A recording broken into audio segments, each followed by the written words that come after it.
আপনি একটা সময় বিজেপি করতেন, আপনি অভিযোগ করছেন যে শাহজাহান শেখ জোর করে তৃণমূলে জয়েন করিয়েছিল, নাহলে মারধর করতো।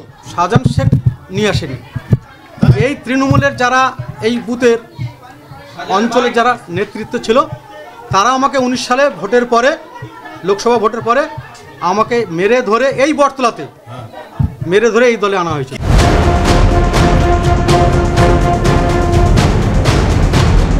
এক সময়ের বিজেপি নেতা অজিত মাইতি স্থানীয় তৃণমূল নেতাদের অত্যাচারেই নাকি 2019-এর লোকসভা ভোটের পর শাসক শিবিরে যোগ দিয়েছিলেন।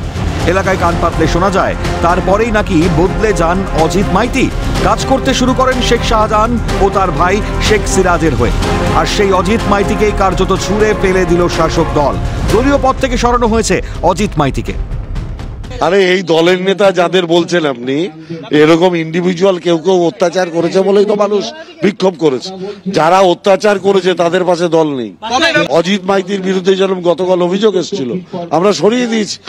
তাহলে শাসক নেতা রাজ্যের মন্ত্রী স্বীকার করলেন গ্রামবাসীদের উপর অত্যাচার হয়েছে?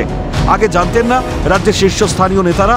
নাকি বেকায়দায় পড়ে পদ থেকে সরিয়ে নিজেদের মুখ বাঁচাতে চাইলেন? স্বাভাবিকভাবেই শুরু হয়েছে বিতর্ক। ওদের আবার দল, তার আবার সাসপেন্ড।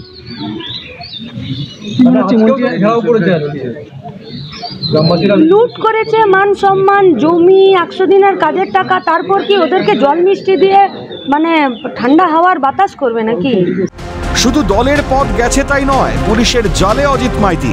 শাহজাহানের গ্রেপ্তারি কবে সেদিকেই তাকিয়ে সন্দেশখালী, বেরমজুরের পাশাপাশি গোটা রাজ্য।